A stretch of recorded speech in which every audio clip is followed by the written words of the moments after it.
Uma mãe cega segurando um bebê na beira da estrada. Eu não sabia o que ela estava fazendo ali, mas quando descobri, fiquei chocado. Se essa história apareceu para você, é porque ela merece ser ouvida. Então já comenta aí de qual cidade você me assiste. Quero saber se eu já passei pela sua cidade. Meu nome é João Carlos, mas todo mundo me chama de João Freio. 32 anos rodando essas estradas brasileiras, carregando sonhos e decepções no baú da memória. Aquela manhã de outubro estava igual a tantas outras. Sol escaldante batendo no para-brisa, cheiro de diesel misturado com poeira vermelha e o ronco constante do motor me fazendo companhia. Eu estava descendo a BR-364, saindo de Cuiabá em direção ao interior de Goiás. Carga de soja no reboque, prazo apertado e aquela sensação conhecida de vazio no peito. Fazia 3 meses que minha mulher havia me deixado. Você só sabe amar essa estrada maldita, foram as últimas palavras dela antes de bater a porta. E talvez ela tivesse razão. O asfalto ainda chorava os últimos pingos da chuva da madrugada. As nuvens pesadas cobriam o céu como um cobertor cinzento, e o cheiro de terra molhada subia forte pelas janelas abertas. Eu sempre deixava as janelas abertas, não por causa do calor, mas porque o silêncio dentro da cabine pesava nos meus ouvidos como chumbo. A estrada estava quase vazia. Apenas alguns caminhões espalhados aqui e ali, e o ocasional carro de passeio ultrapassando na contramão. Eu conhecia cada curva daquela rodovia, cada lombada, cada posto de gasolina. 27 anos de profissão fazem isso com a gente. A estrada vira extensão do nosso corpo. Minha perna direita doía, sempre doía quando o tempo mudava. O médico disse que era por causa do acidente, 5 anos atrás. Um bêbado atravessou na minha frente, perto de Rondonópolis. Eu desviei, mas o caminhão tombou. Quebrei a perna em 3 lugares. Ficou torta, meio dura. Claudico quando ando, mas ainda consigo dirigir. Foi o que salvou minha vida profissional. Parei num posto em Jataí para abastecer. O frentista, um menino magro com cara de sono, encheu o tanque enquanto eu tomava um café aguado no balcão. A televisão passava um jornal qualquer, falando de política, violência nas cidades grandes. Eu não prestava atenção. Minha cabeça estava em outro lugar, sempre estava. Pensei na minha filha, Isabela, 15 anos. Morava com a mãe em Goiânia. Eu a via de vez em quando a viagem coincidia com o fim de semana. Mas ela estava crescendo, virando mulher, e eu sentia que cada vez mais ela me via como um estranho que aparecia de tempos em tempos com presente na mão e histórias da estrada. Pai, por que você não para de viajar e arruma um trabalho aqui na cidade? Ela tinha perguntado no último encontro. Eu não soube responder. Como explicar que a estrada era minha prisão e minha liberdade ao mesmo tempo? Que eu não sabia mais viver sem o volante na mão e o horizonte na frente? Paguei o combustível e voltei para a estrada. O sol estava mais forte agora e eu baixei a pala do boné. O limpador de para-brisa cantava seu ritmo monótono, limpando os últimos respingos da chuva. Era um som que me acalmava, como uma cantiga de ninar. A solidão na estrada é diferente da solidão da cidade. Na cidade, você está sozinho no meio de milhões de pessoas. Na estrada, você está sozinho com você mesmo. E às vezes, isso é mais honesto, mais verdadeiro. Não tem como fugir dos seus fantasmas quando tudo que você tem é tempo para pensar. Eu pensava muito sobre as escolhas que fiz, sobre os caminhos que não tomei, sobre como seria se tivesse estudado mais, se tivesse virado outra coisa. Mas sempre chegava à mesma conclusão. Eu era um caminhoneiro. Era o que eu sabia fazer, o que eu sabia ser. O rádio chiava de vez em quando, captando conversas de outros motoristas, informações sobre trânsito, sobre fiscalização, sobre pontos de parada, uma linguagem própria, um código que só nós entendíamos. Era nossa forma de não estarmos completamente sozinhos naquela imensidão de asfalto. Passando por um trecho mais deserto, perto de uma cidadezinha chamada Aparecida do Rio Doce, eu vi algo que me fez diminuir a velocidade. Uma cruz na beira da estrada, dessas que marcam acidentes. Tinha flores secas ao redor e uma frase escrita à mão: "Aqui se foi um sonho." Engoli seco. Quantas cruzes dessas eu já tinha visto, quantas histórias interrompidas. Foi então que comecei a chover de novo. Não uma chuva forte, mas uma garoa persistente que transformava a paisagem numa aquarela borrada. Liguei o limpador e diminuí mais a velocidade. A estrada ficou mais perigosa, mais traiçoeira. Eu não sabia ainda, mas estava me aproximando do momento que mudaria tudo. Dali a poucos quilômetros, numa curva próxima à entrada de uma cidade cujo nome nem lembro, minha vida ia tomar um rumo que eu jamais imaginei.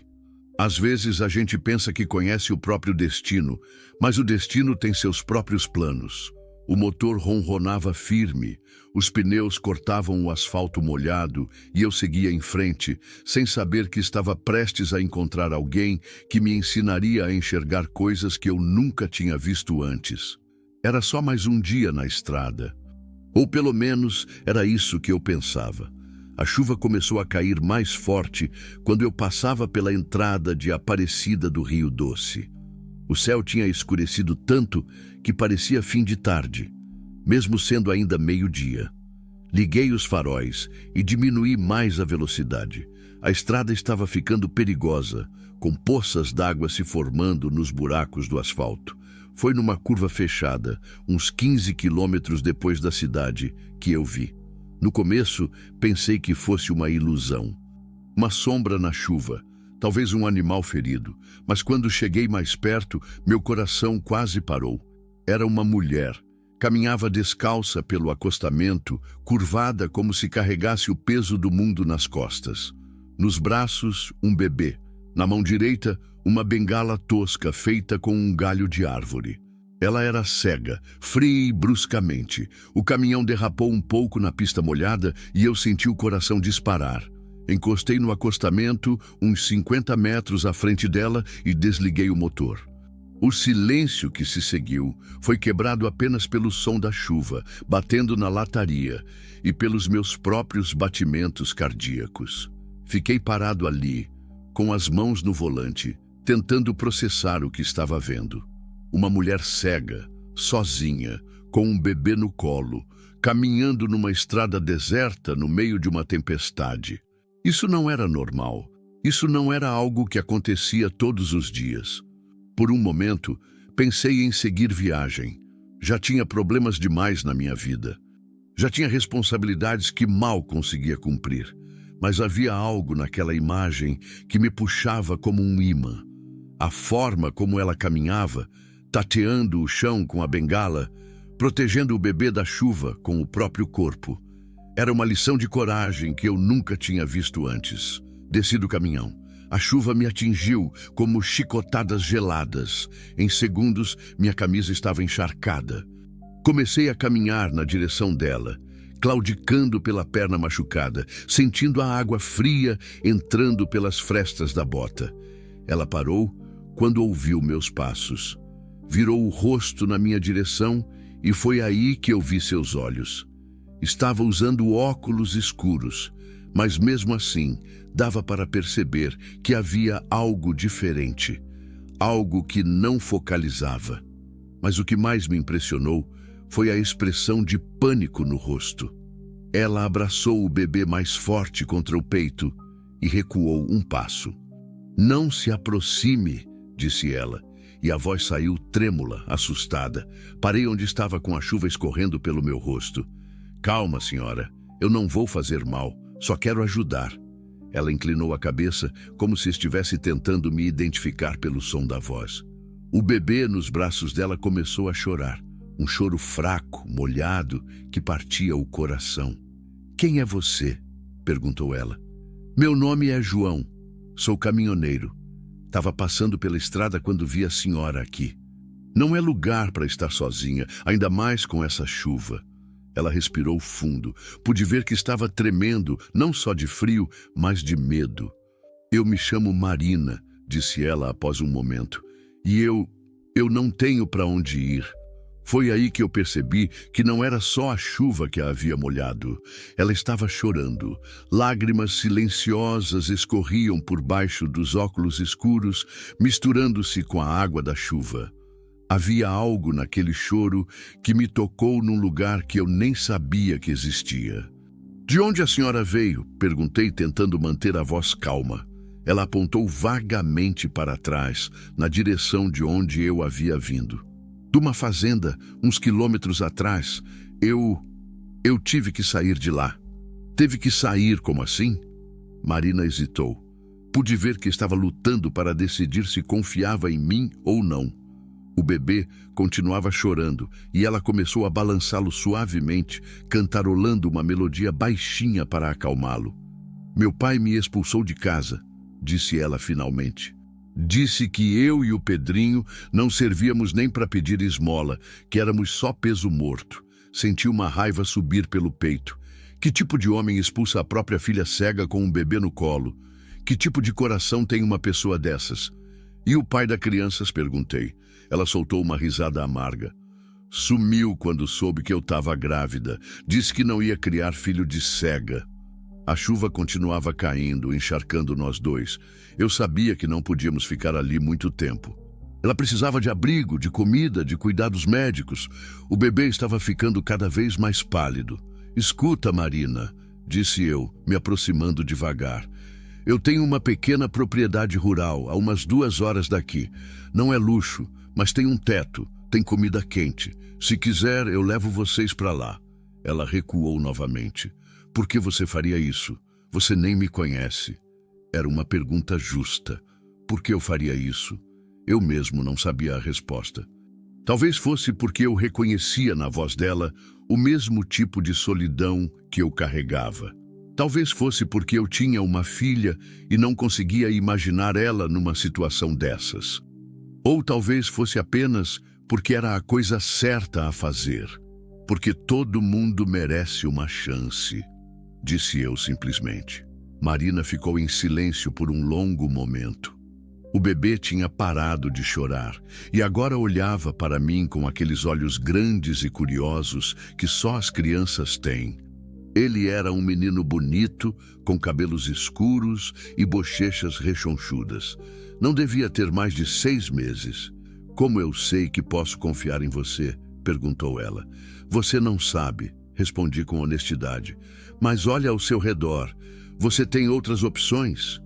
Ela virou o rosto para os lados, como se pudesse ver a estrada vazia, a chuva torrencial, a escuridão que se aproximava. Sabia que eu estava certo. Não havia outras opções. Tem uma coisa que preciso te falar, disse ela, e sua voz ficou ainda mais baixa. Eu não enxergo nada, nada mesmo. Sou cega de nascença. Eu não vou conseguir ajudar em nada na sua casa. Só vou dar trabalho. Isso não importa, disse eu, e percebi que falava sério. Vamos resolver isso um dia de cada vez. Ela assentiu lentamente. Tá bom, eu vou com você. Mas se você tentar fazer alguma coisa comigo ou com meu filho, não vou fazer nada, interrompi. Você tem minha palavra. Ajudei-a a subir na cabine do caminhão. Ela teve dificuldade para encontrar o degrau, e eu segurei seu braço para guiá-la. Suas mãos estavam geladas como gelo. Quando ela finalmente se acomodou no banco do passageiro, com o bebê no colo, eu percebi que ela estava tremendo violentamente. Liguei o aquecedor e peguei uma manta que eu sempre carregava no caminhão. Coloquei sobre os ombros dela. Melhor assim? Perguntei. Ela assentiu, sem falar. Estava exausta. Podia ver isso. Provavelmente havia caminhado quilômetros antes de eu encontrá-la. Liguei o motor e voltamos para a estrada. A chuva continuava forte e eu dirigia devagar, com cuidado. De vez em quando, olhava pelo retrovisor e via Marina segurando o bebê, olhando para frente com aqueles olhos que não viam nada, mas que pareciam ver tudo. Como é que você consegue cuidar dele sozinha? Perguntei, após um tempo. É mais fácil do que você pensa, ela respondeu. Eu conheço cada som que ele faz, cada movimento. Quando ele tem fome, sede, quando precisa trocar a fralda, a gente se entende. Havia orgulho na voz dela, orgulho de mãe. Isso me fez pensar na minha própria filha e numa pontada de culpa que eu sempre carregava. Será que eu conhecia a Isabela tão bem quanto Marina conhecia seu filho? Qual é o nome dele? Perguntei. Pedro, mas eu chamo ele de Pedrinho. Ela sorriu pela primeira vez desde que eu a encontrei. Ele é um menino esperto. Já tenta sentar sozinho. Conversamos um pouco mais durante a viagem.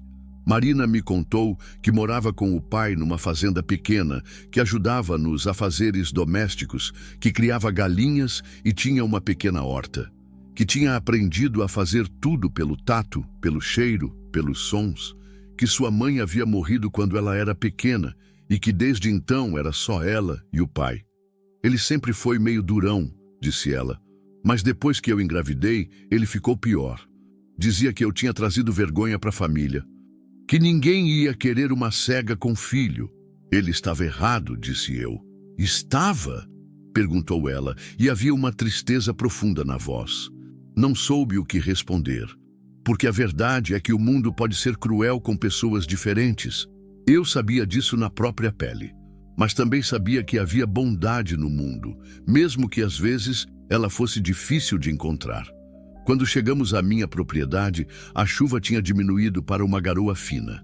Eu morava numa casa simples, de tijolo aparente, com um alpendre na frente e uma pequena horta nos fundos.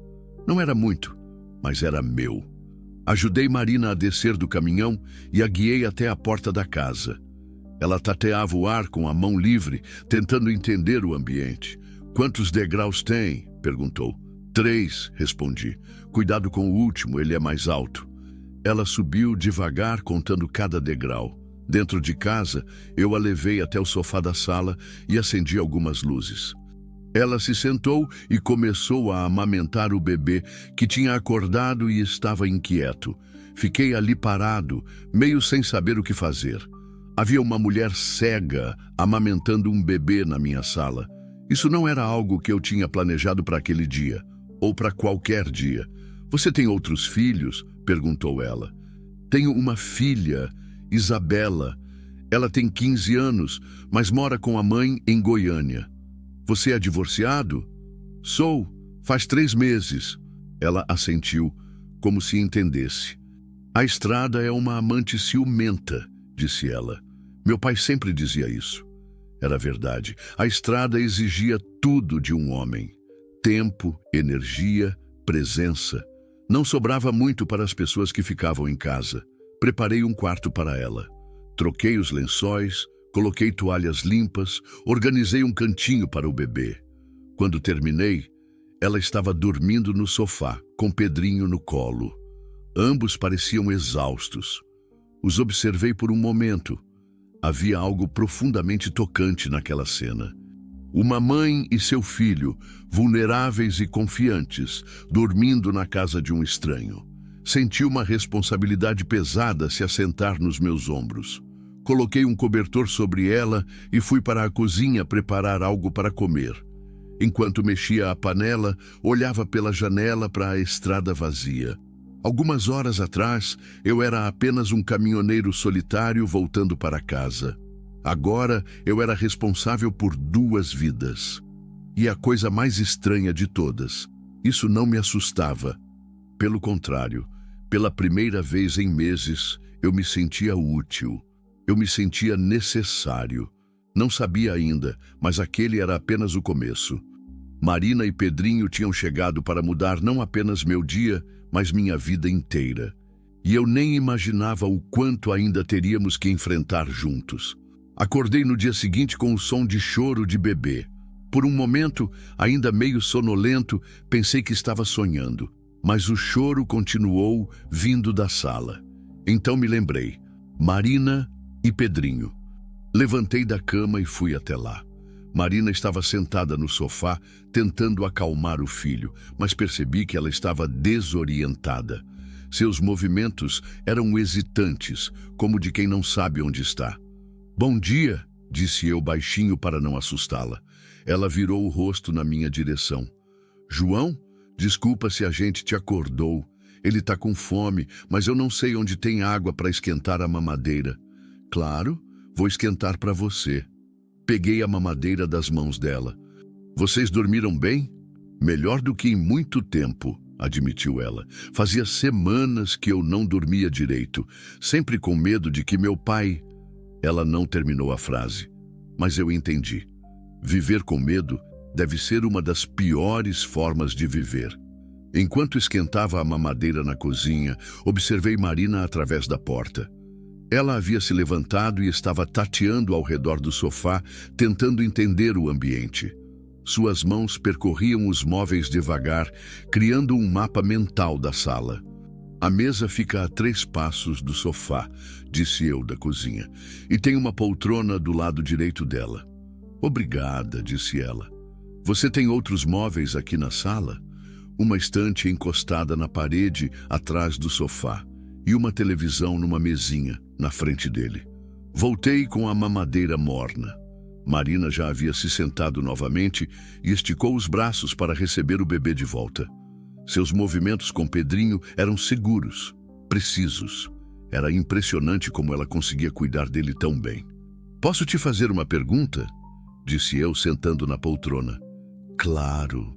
Como é que você aprendeu a cuidar de um bebê sendo cega?" Ela sorriu pela primeira vez desde que a conheci de verdade. Não um sorriso triste, mas um sorriso genuíno. "Instinto de mãe é mais forte que qualquer deficiência", disse ela. "E besides, eu cresci ajudando a cuidar de animais na fazenda. Aprendi que cuidar de algo pequeno e frágil é sobre perceber suas necessidades, não sobre enxergar." "Seu pai te ensinou isso?" O sorriso sumiu do rosto dela. "Não. Minha mãe me ensinou antes de morrer. Ela dizia que eu tinha que aprender a ser independente, porque o mundo não ia ter paciência comigo." Fiquei em silêncio. Havia uma dureza naquelas palavras que me incomodava. Marina tinha crescido acreditando que era um fardo para o mundo. "Sua mãe morreu quando você era pequena?" "Eu tinha 8 anos. Câncer. Meu pai nunca se recuperou direito. Acho que ver ela definhando daquele jeito quebrou alguma coisa dentro dele. Entendi melhor agora. Um homem enlutado, criando sozinho uma filha cega. Isso não justificava a crueldade, mas explicava parte dela." "E você? Por que se divorciou?" perguntou Marina, mudando de assunto. A pergunta me pegou desprevenido. Minha ex-mulher dizia que eu amava mais a estrada do que a família. E era verdade? Pensei na resposta. Não, mas eu não sabia demonstrar que não era. Marina assentiu, como se entendesse perfeitamente. Meu pai era assim também. Demonstrava amor cuidando dos animais, consertando cercas, plantando milho, mas nunca com palavras ou carinho. Ficamos conversando durante o café da manhã. Marina insistiu em ajudar a preparar, mesmo eu dizendo que não precisava. "Eu preciso me sentir útil", disse ela, "senão vou me sentir como hóspede para sempre." Ensinei a ela onde ficava cada coisa na cozinha. Ela memorizou rapidamente. Pratos na prateleira de baixo, talheres na gaveta à direita da pia, pão na geladeira. Seus movimentos eram deliberados, cuidadosos. Quebrou apenas um copo, e quando isso aconteceu, ela ficou vermelha de vergonha. "Acontece", disse eu, varrendo os cacos. "Eu quebro coisas aqui direto." "Mas você enxerga", disse ela. "Enxergar não impede ninguém de ser desastrado." Depois do café, mostrei o resto da casa para ela. O quarto onde ela ficaria, o banheiro, o quintal. Ela prestava atenção em cada detalhe. Onde ficava o interruptor da luz, quantos degraus tinha para o quintal, em que direção abria a porta do banheiro. "A cerca do galinheiro fica a 15 passos da porta dos fundos", expliquei. "E a horta fica à esquerda dela." Você tem galinhas? Algumas, nada demais. Seus olhos se iluminaram. Posso ajudar a cuidar delas? Eu sempre fui boa com galinhas. Claro, mas primeiro vamos resolver suas coisas. Você e o Pedrinho precisam de roupas, fraldas, essas coisas. Ela ficou séria. João, eu não tenho dinheiro para comprar nada.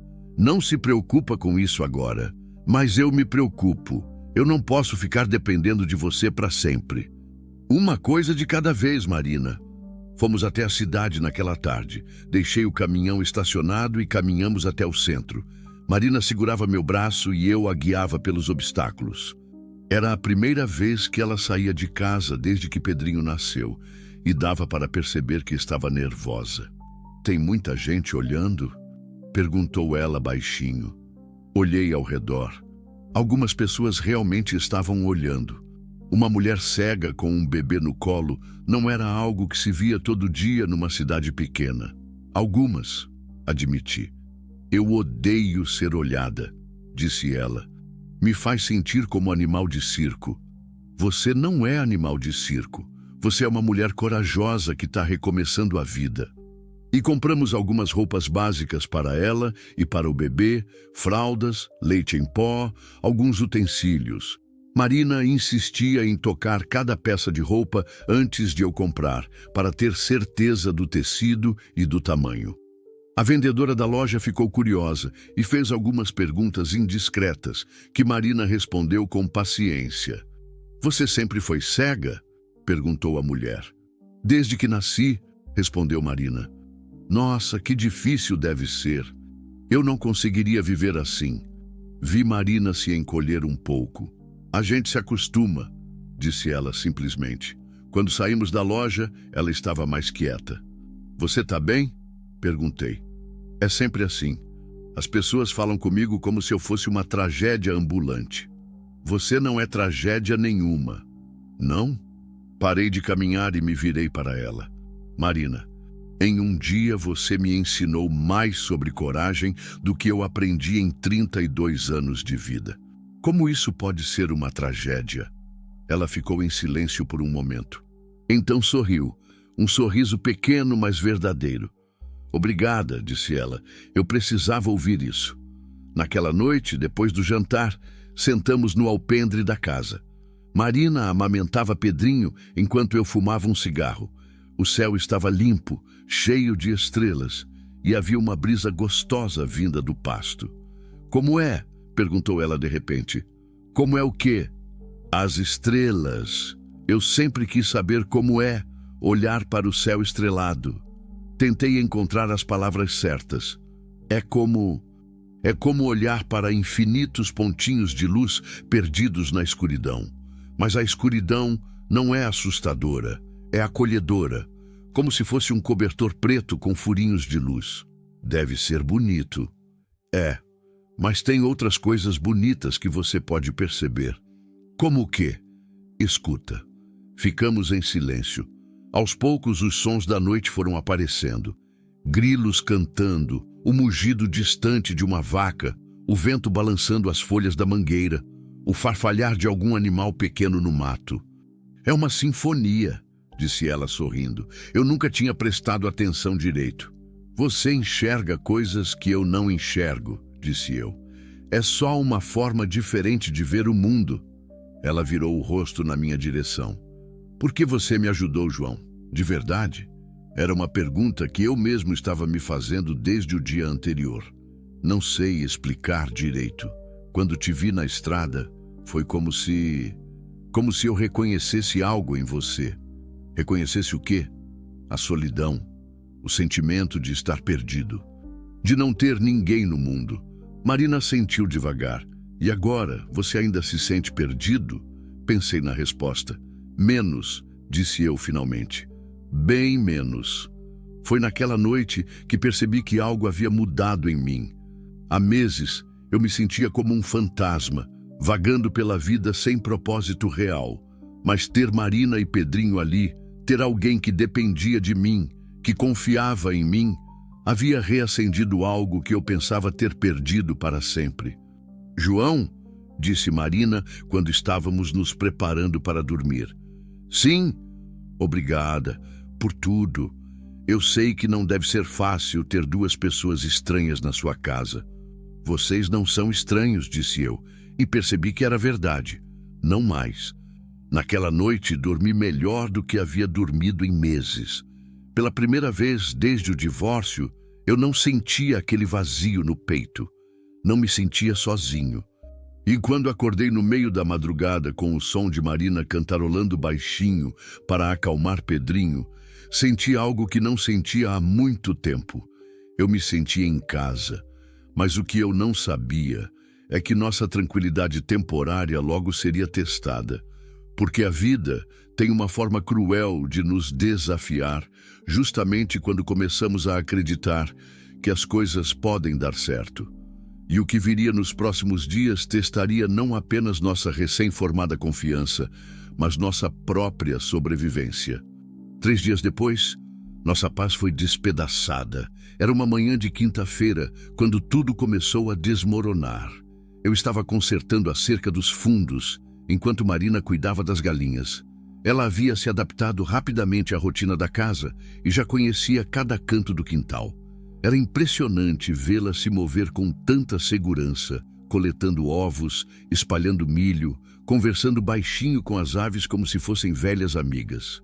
Pedrinho estava numa cesta de vime à sombra da mangueira, brincando com uns chocalhos improvisados que Marina havia feito com latas vazias e grãos de feijão.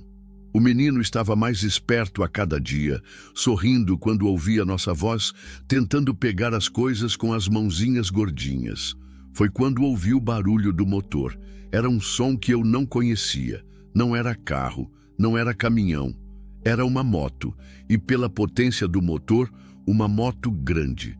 Parei de martelar e prestei atenção. O som estava se aproximando pela estrada de terra que levava à minha casa. Marina também ouviu. Vi ela parar no meio do quintal, a cabeça inclinada, escutando. "João!" chamou ela, e havia medo na voz. "Estou aqui", respondi, largando o martelo e caminhando na direção dela. A moto parou na frente da casa. Ouvi passos pesados no cascalho, depois na madeira do alpendre. Alguém bateu na porta, não uma batida educada, mas socos fortes que fizeram a porta inteira tremer. "Marina! Marina, eu sei que você está aí dentro", gritou uma voz masculina e áspera. Marina ficou pálida como papel. Começou a tremer violentamente e quase derrubou a cesta de ovos que carregava.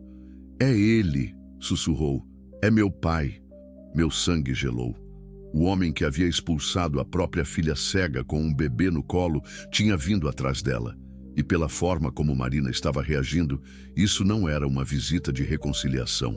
"Fica aqui", disse eu para ela. "Não sai do quintal."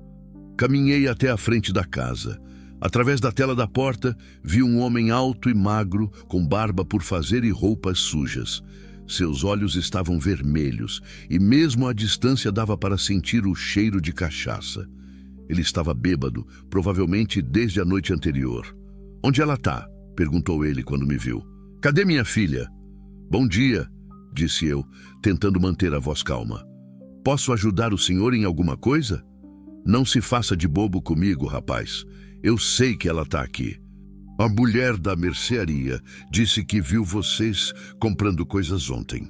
Cidade pequena. Todo mundo sabe da vida de todo mundo. Eu deveria ter imaginado que a notícia chegaria até ele." "O senhor é o pai da Marina?" "Sou, e vim buscar ela de volta." "Pelo que eu sei, o senhor a expulsou de casa." O homem cuspiu no chão. "Tive um momento de fraqueza. Mas ela é minha filha. É minha responsabilidade." "Responsabilidade?" Não consegui evitar o tom irônico. Que tipo de responsabilidade é expulsar uma filha cega com um bebê no colo? Os olhos dele se estreitaram. "Você não sabe de nada sobre nossa família, rapaz. Essa menina sempre foi problemática, sempre trouxe complicação para minha vida." Senti uma raiva subir pelo peito. "Problemática? Ela é uma das pessoas mais corajosas que eu já conheci." "Corajosa?" Ele riu, mas era uma risada cruel. "Ela engravidou de um vagabundo que nem deu a cara quando soube do filho. Trouxe vergonha para nossa família." A vergonha não é dela, é de homens como você. O rosto dele ficou vermelho de raiva. Escuta aqui, seu merda. Você pode até estar comendo ela, mas isso não te dá direito de se meter na minha família. Foi aí que perdi a paciência. Abri a porta da tela e saí no alpendre. O senhor vai sair da minha propriedade agora e não vai mais incomodar a Marina. Ele deu um passo para frente. Era um homem grande, mais alto que eu, e mesmo bêbado ainda parecia perigoso. Ou então o quê?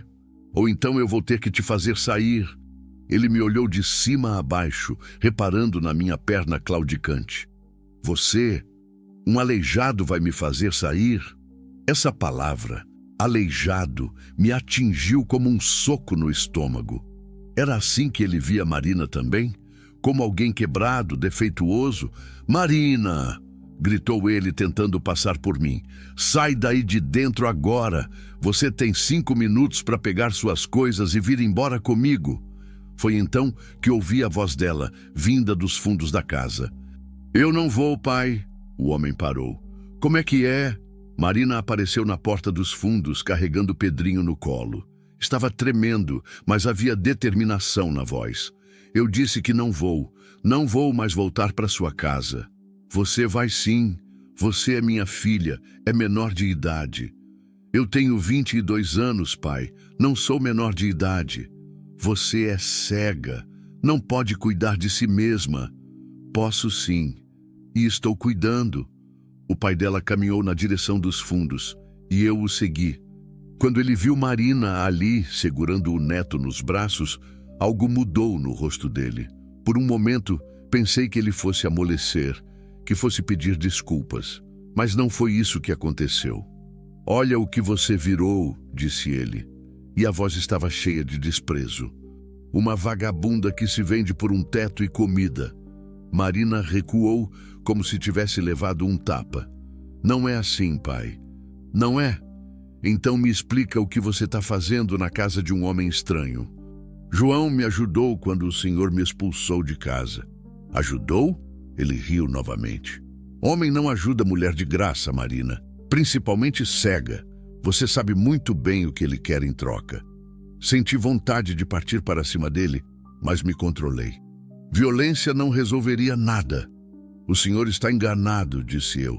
Eu ajudei a Marina porque era a coisa certa a fazer. Claro, claro. E eu sou o Papa. Foi então que Pedrinho começou a chorar. O barulho, as vozes alteradas, a tensão no ar tinham assustado a criança. Marina começou a balançá-lo, tentando acalmá-lo, mas suas mãos tremiam tanto que mal conseguia segurá-lo direito. Olha só, disse o pai dela, nem consegue cuidar direito do próprio filho.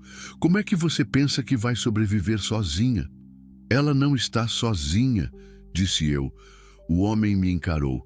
Ah, então você assumiu a ceguinha e o bastardo dela? Que romântico! Cala a boca, explodi. Não fala assim do seu próprio neto. Neto? Ele cuspiu novamente. Esse moleque não é neto de ninguém. É só mais um peso que ela arrumou para carregar. Marina começou a chorar. Lágrimas silenciosas escorriam por baixo dos óculos escuros enquanto ela tentava acalmar Pedrinho. Ver ela assim, humilhada pelo próprio pai, me partiu o coração. Chega, disse eu. O senhor tem 1 minuto para sair da minha propriedade. Se não sair, eu chamo a polícia. Polícia? Ele riu. Rapaz, você não sabe com quem está mexendo. Eu conheço todo mundo nessa região. Metade dos policiais daqui bebem na minha mesa. Talvez fosse verdade. Talvez ele realmente tivesse influência na cidade. Mas isso não mudava nada. Mesmo assim, esta é minha casa e eu quero que o senhor saia. Ele me estudou por um momento, então virou para Marina. Você tem certeza disso, menina? Tem certeza que quer ficar aqui, sendo sustentada por um estranho?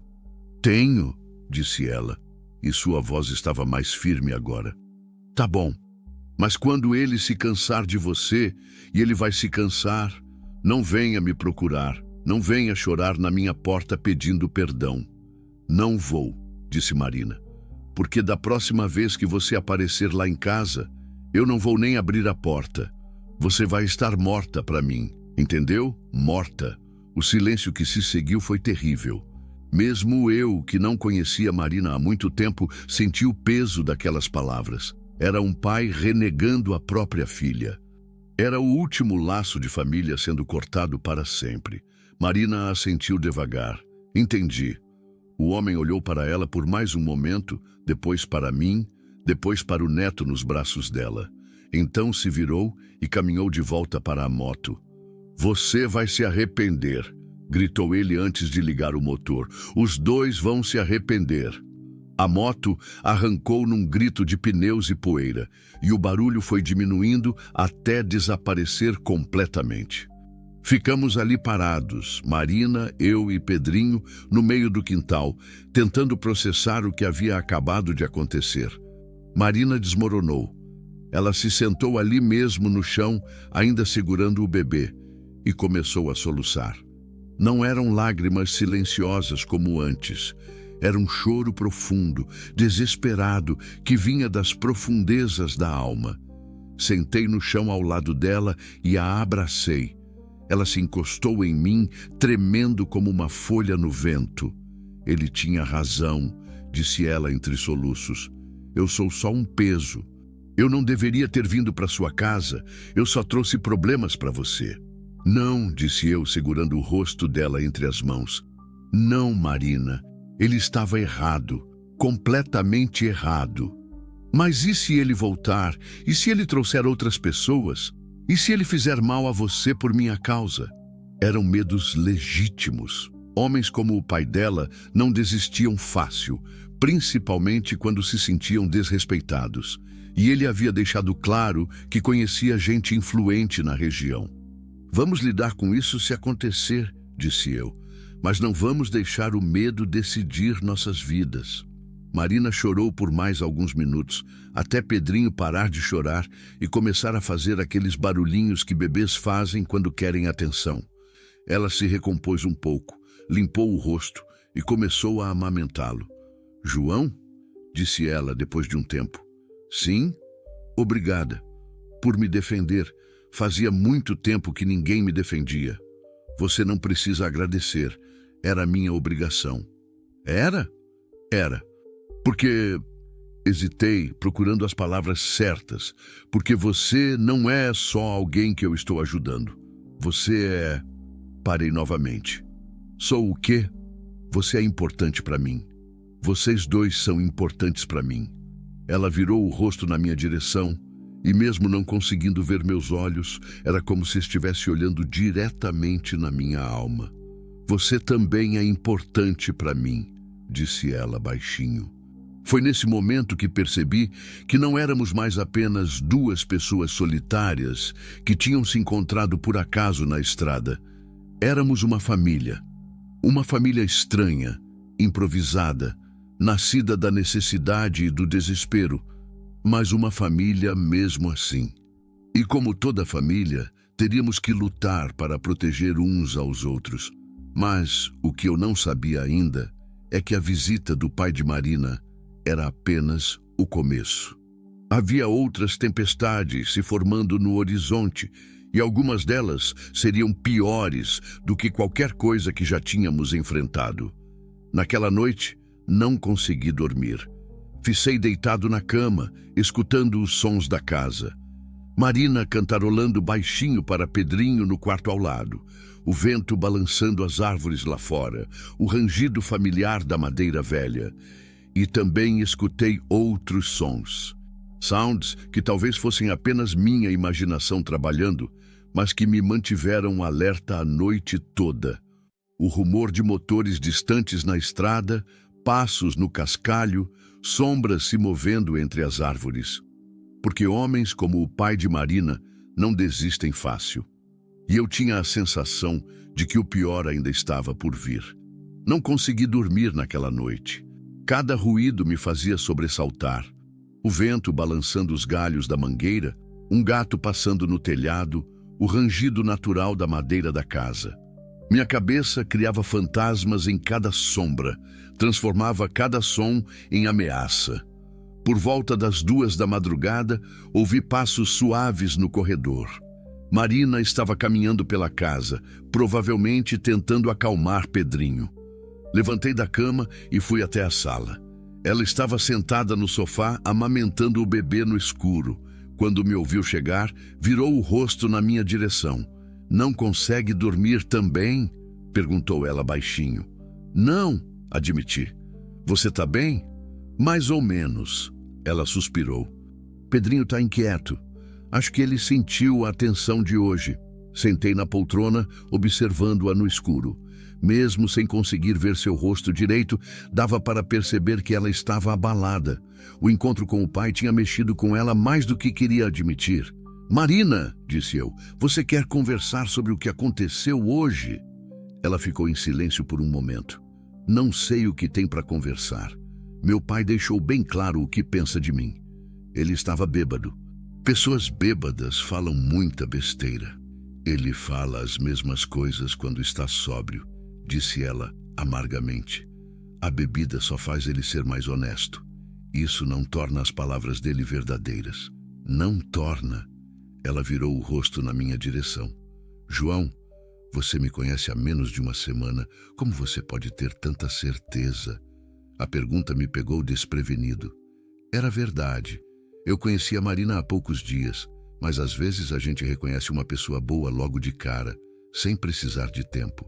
"É uma questão de instinto, porque em uma semana você me mostrou mais bondade e coragem do que muita gente mostra numa vida inteira", disse eu.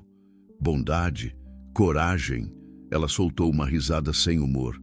"João, eu sou uma mulher cega, solteira, com um filho sem pai, que foi expulsa de casa e agora está vivendo da caridade de um estranho. Onde você vê coragem nisso? Na forma como você cuidou do Pedrinho sozinha todos esses meses. Na forma como você aprendeu a se virar na minha casa em 3 dias. Na forma como você enfrentou seu pai hoje. Eu estava morrendo de medo. Coragem não é não ter medo. É fazer a coisa certa mesmo com medo." Marina ficou quieta, processando minhas palavras. Pedrinho tinha parado de mamar e agora dormia tranquilo nos braços dela. Ela o acomodou melhor e suspirou. "Sabe qual é meu maior medo?"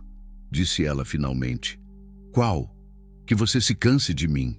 Que você perceba que meu pai estava certo, que eu sou só um peso e me mande embora também." Suas palavras me atingiram como um soco no peito. Como ela podia pensar isso? Como ela podia achar que eu faria uma coisa dessas? "Marina, olha para mim", disse eu, me levantando e me aproximando do sofá. "Isso nunca vai acontecer. Nunca." "Como você pode ter tanta certeza?" "Porque..." Hesitei, procurando as palavras certas. "Porque você e o Pedrinho não são um peso. Vocês são a melhor coisa que aconteceu na minha vida em muito tempo." Era verdade. Nos últimos dias, pela primeira vez desde o divórcio, eu me sentia útil, me sentia necessário, me sentia vivo. Mesmo com todos os problemas que eu trouxe, mesmo com meu pai ameaçando você, principalmente por isso, porque isso significa que vocês confiaram em mim, que me escolheram para estar do lado de vocês. Marina começou a chorar novamente, mas dessa vez não eram lágrimas de desespero. Eram lágrimas de alívio, de gratidão, de emoção. "Eu nunca tive ninguém que falasse comigo assim", disse ela entre soluços. "Ninguém que me fizesse sentir valiosa. Você é valiosa, mais do que imagina." Sentei no sofá ao lado dela e a abracei. Ela se encostou em mim e ficamos assim por um longo tempo, em silêncio, apenas sentindo a presença um do outro. Foi então que ouvimos o barulho. Era o som de um motor, vindo da estrada. Mas não era uma moto, era um carro, ou talvez uma caminhonete. E estava se aproximando devagar, muito devagar, como se quem dirigia estivesse procurando algo. Marina se tensou nos meus braços. "Você está ouvindo isso?" "Estou", disse eu, me levantando. "Fica aqui, vou dar uma olhada." Fui até a janela da sala e espiei pelas cortinas. Era uma noite de lua nova, muito escura, e não consegui ver nada. O som do motor ficou mais próximo, depois parou. Quem quer que fosse havia parado na estrada em frente à entrada da minha propriedade. Meu coração começou a bater mais forte. Não era normal alguém parar ali àquela hora da noite. Não era normal alguém ficar parado, apenas observando. "O que você está vendo?" perguntou Marina. "Nada. Está muito escuro." Voltei para o sofá. Provavelmente é só alguém que parou para verificar alguma coisa no carro. Mas eu não acreditava nisso. E pelo modo como Marina estava tensa, ela também não acreditava. Ficamos escutando. O motor continuava ligado, ronronando baixinho na distância. 5 minutos, 10 minutos, 15 minutos. Quem para na estrada por tanto tempo no meio da madrugada? Finalmente o motor voltou a funcionar. Mas ao invés de seguir viagem, ouvimos o som se aproximando. O carro estava entrando na estrada de terra que levava à minha casa. "João", disse Marina, e sua voz estava cheia de medo. "É ele. É meu pai." Eu também achava que era. Mas desta vez ele não estava sozinho. O ronco do motor era diferente, mais pesado. E havia outros sons também, como se fossem mais de um veículo. "Pega o Pedrinho e vai para o quarto dos fundos", disse eu. "Tranca a porta e não sai de lá até eu chamar você." "E você? O que você vai fazer?" "Vou conversar com eles." "João, não.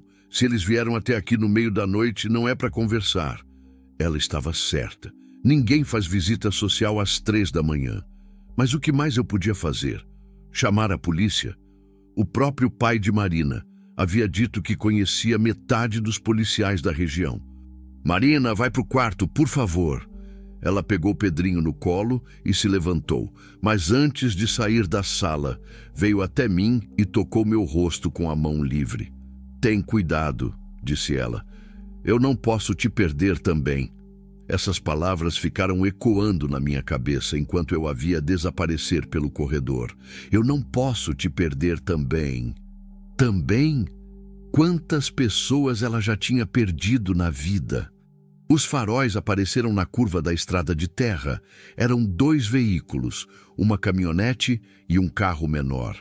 Eles pararam no pátio da minha casa, mas não apagaram os faróis.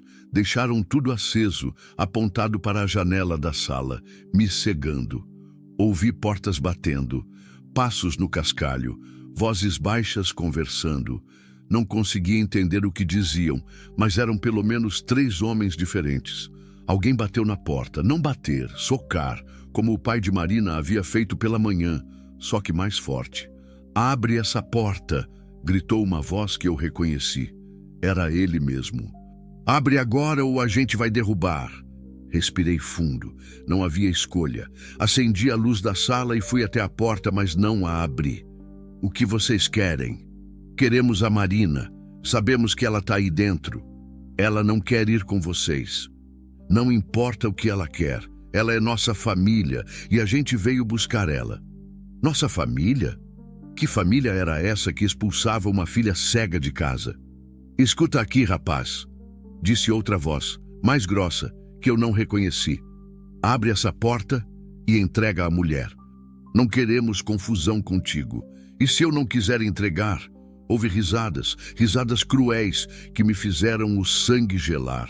"Aí a confusão vai ser grande", disse a voz grossa. "Muito grande." Era uma ameaça clara. Eles não estavam ali para conversar ou negociar. Estavam ali para levar Marina à força, e se eu tentasse impedir, iam me fazer mal. Pensei nas minhas opções. Eu era um homem só, com uma perna machucada, contra pelo menos 3 homens. Não tinha arma na casa, não tinha como me defender. E mesmo que conseguisse resistir por algum tempo, eles acabariam entrando. E então fariam mal não só a mim, mas possivelmente também a Marina e Pedrinho. 5 segundos, gritou o pai de Marina. 5 segundos ou a gente derruba essa porta. 4, 3, 2... Foi então que ouvi outro som. Um som que me fez o coração disparar de alívio e terror ao mesmo tempo. Era o som de sirene se aproximando. "Polícia!" gritou alguém lá fora. "É a polícia!" Houve uma confusão imediata. Passos correndo, portas de carro batendo, motores ligando. Pelos faróis que ainda estavam acesos, vi sombras se movendo rapidamente pelo pátio.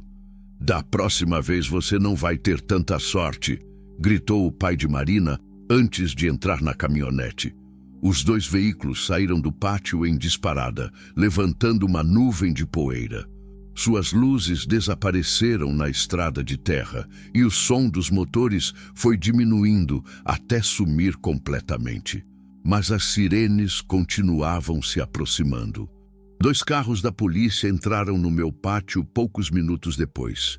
4 policiais desceram, com lanternas e mãos nas armas.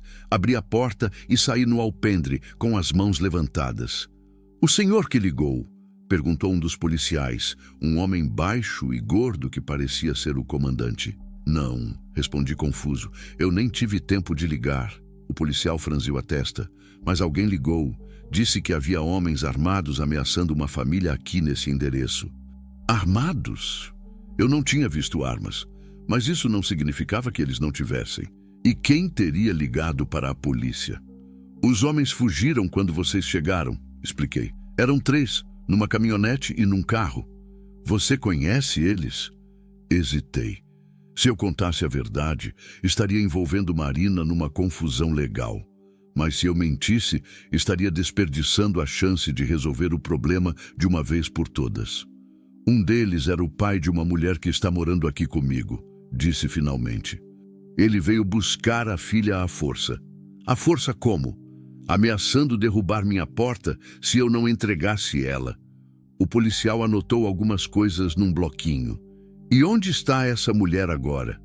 "Dentro de casa, escondida com o filho bebê." "Podemos falar com ela?" Fui chamar Marina. Ela saiu do quarto ainda carregando Pedrinho, que havia acordado com o barulho das sirenes e estava chorando baixinho. Ela parecia aterrorizada. "Está tudo bem", disse eu segurando sua mão. "A polícia chegou." Eles foram embora. Marina contou sua história para os policiais, como o pai a havia expulsado, como eu a havia encontrado na estrada, como ele havia voltado para buscá-la. Os policiais escutaram tudo com atenção, fazendo perguntas de vez em quando. "A senhora quer registrar uma queixa contra seu pai?" perguntou o comandante. Marina hesitou. Era uma decisão difícil. Registrar queixa contra o próprio pai não era algo que se fazia levianamente. "Se você não registrar", disse eu baixinho, "ele vai voltar. E da próxima vez pode ser pior." Ela assentiu devagar. "Quero registrar, sim." Os policiais anotaram tudo e disseram que iriam procurar o pai de Marina no dia seguinte. Também prometeram fazer rondas mais frequentes pela minha propriedade nos próximos dias. Quando eles foram embora, ficamos sozinhos novamente. Mas agora o clima era diferente. Não éramos mais apenas 2 pessoas se conhecendo. Éramos 2 pessoas que haviam enfrentado juntas uma situação de perigo real. "Quem você acha que ligou para a polícia?" perguntei. "Não sei", disse Marina.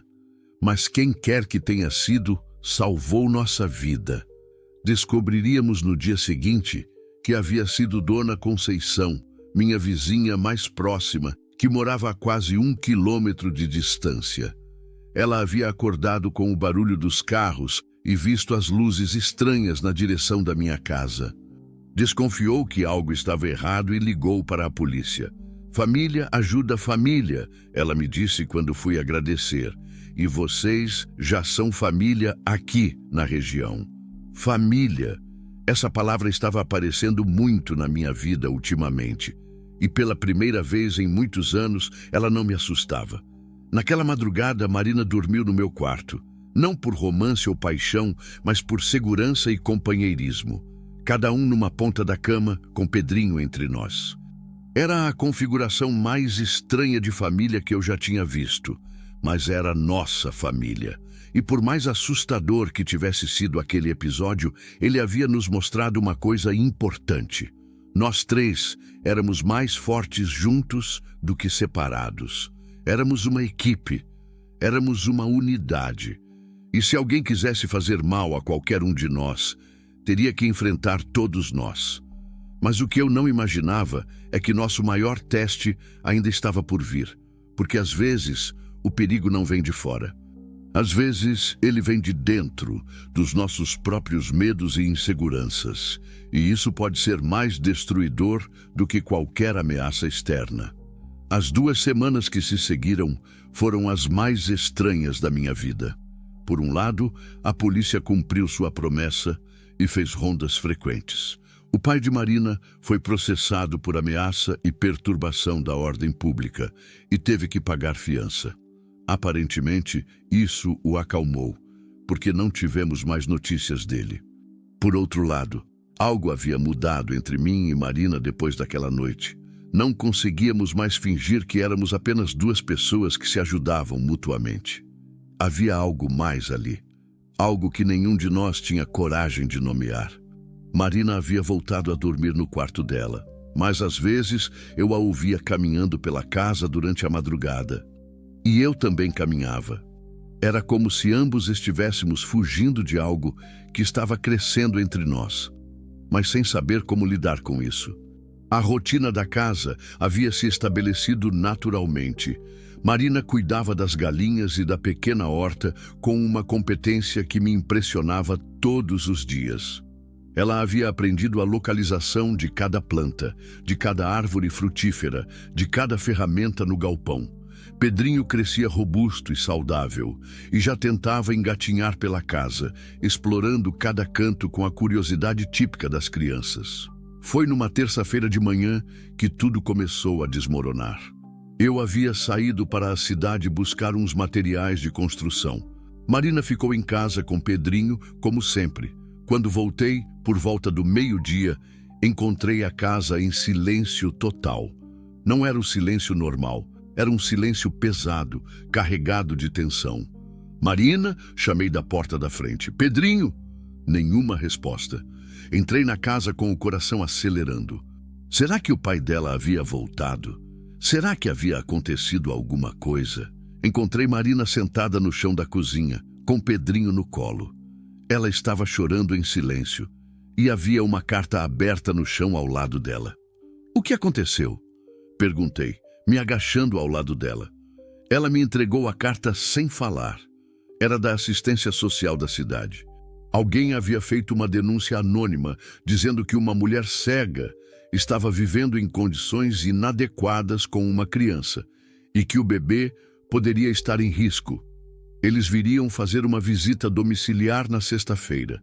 Senti o sangue gelar nas veias. Quem foi que fez essa denúncia? Não precisa nem perguntar, disse Marina, e sua voz estava cheia de amargura. Foi meu pai. Ele prometeu que ia me fazer pagar. Li a carta inteira. Era um documento oficial, frio e burocrático, mas que carregava uma ameaça terrível. Se as condições fossem consideradas inadequadas, Pedrinho poderia ser levado para uma família adotiva. Isso não vai acontecer, disse eu segurando a mão dela. Não vão tirar o Pedrinho de você. Não vão? Ela me olhou com aqueles olhos que não viam, mas que pareciam enxergar diretamente na minha alma. João, eu sou uma mulher solteira, cega, sem emprego, vivendo na casa de um homem que conheci há menos de um mês. Para eles, isso vai parecer exatamente o que meu pai quer que pareça. Então a gente vai provar que eles estão errados. Como? Como é que a gente vai provar alguma coisa? Essa pergunta ficou ecoando na minha cabeça durante o resto do dia. Como é que nós íamos provar que Marina era uma mãe competente? Como é que íamos provar que nossa situação, por mais estranha que fosse, era melhor para Pedrinho do que qualquer alternativa? Naquela noite, depois de jantar, sentamos na mesa da cozinha para conversar. Marina estava mais calma, mas eu podia sentir o desespero escondido por trás da aparente tranquilidade. Eu tenho uma ideia, disse eu finalmente. Qual? A gente se casa. O silêncio que se seguiu foi ensurdecedor. Marina ficou completamente imóvel, como se não tivesse entendido o que eu havia dito. Como é? Disse ela finalmente. Se a gente se casar, você não vai mais ser uma mulher solteira vivendo na casa de um estranho. Você vai ser minha esposa e Pedrinho vai ter um padrasto.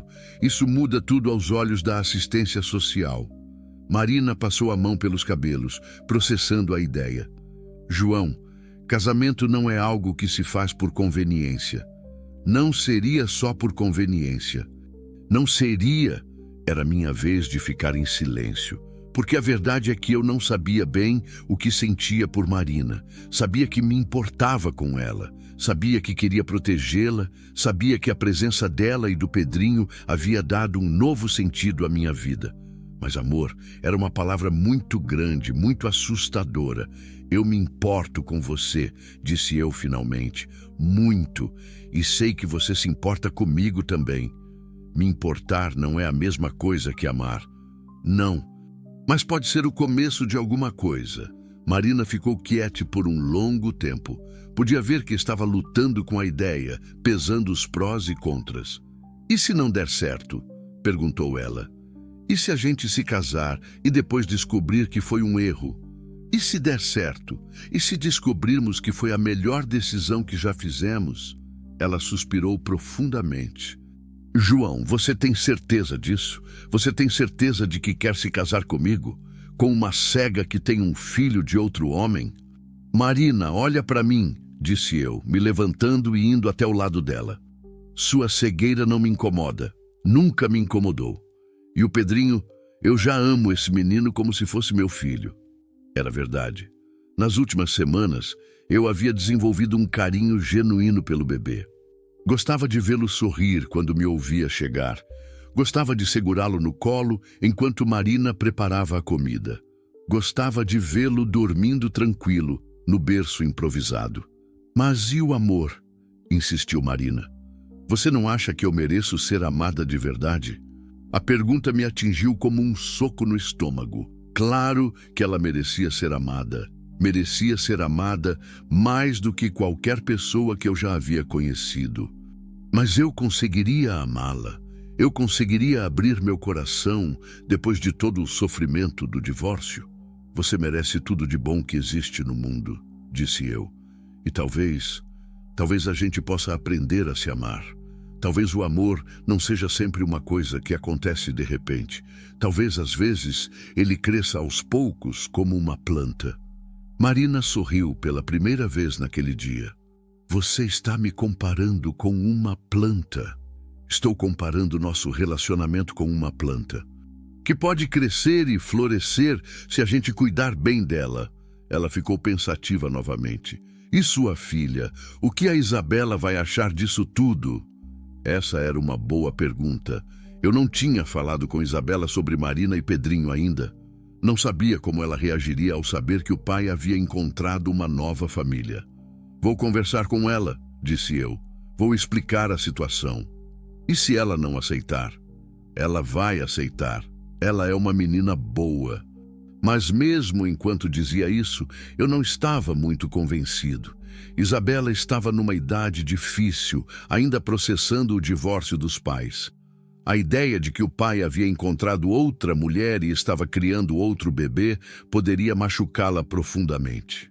João, disse Marina, interrompendo meus pensamentos, eu preciso te contar uma coisa antes de você tomar qualquer decisão. O que é? O pai do Pedrinho. Ele pode voltar. Senti um frio na barriga. Como assim? Quando eu engravidei, ele disse que não queria nada com a criança. Disse que eu que me virasse. Mas homens assim, às vezes mudam de ideia. Às vezes decidem que querem fazer parte da vida do filho. E você acha que ele pode querer isso? Não sei, espero que não, mas é uma possibilidade. Mais uma complicação. Como se a situação já não fosse suficientemente complexa, agora eu tinha que considerar a possibilidade de que o pai biológico de Pedrinho aparecesse no futuro reivindicando seus direitos. Isso muda alguma coisa para você? Perguntou Marina. Pensei na pergunta. Mudava? Se o pai de Pedrinho aparecesse, eu teria que enfrentar uma batalha legal? Teria que ver o menino que eu estava aprendendo a amar ser levado embora? Não, disse eu finalmente. Não muda nada. Se esse homem apareceu, a gente vai lidar com isso quando acontecer. Marina assentiu. Então, você está mesmo falando sério sobre o casamento?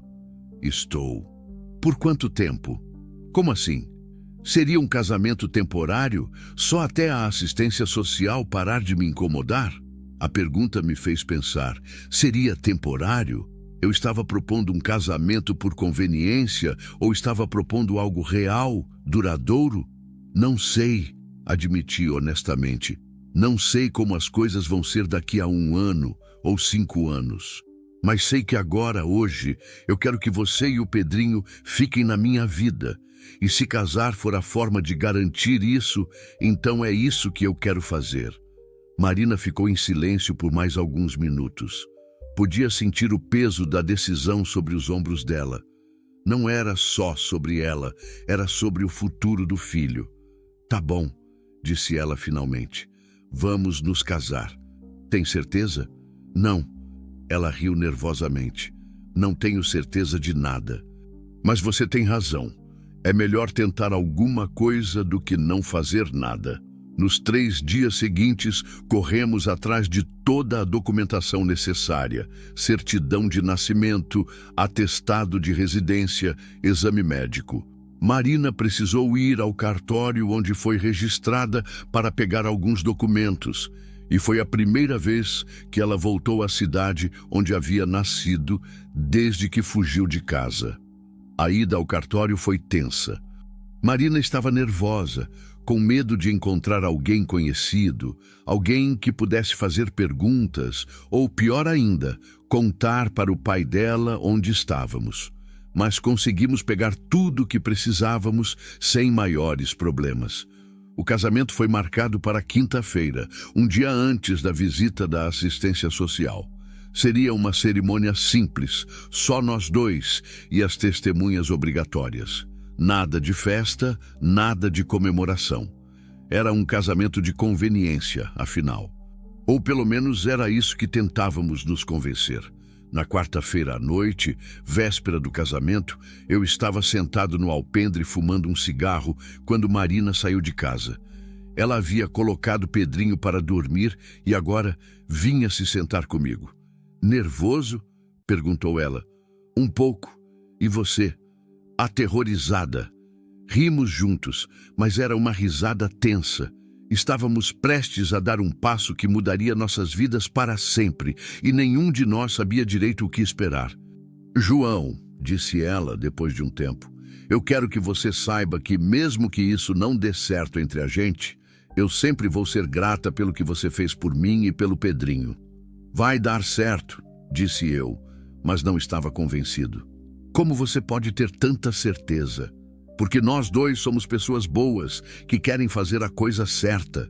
E quando 2 pessoas assim se juntam, as coisas geralmente dão certo. Marina sorriu. Você sempre tem uma resposta para tudo, não é? Nem sempre. Na verdade, quase nunca. Mas às vezes a gente tem que fingir que tem certeza, mesmo quando não tem. E agora? Você está fingindo que tem certeza? Parei para pensar na resposta. Não, disse eu finalmente. Agora eu acho que realmente tenho certeza.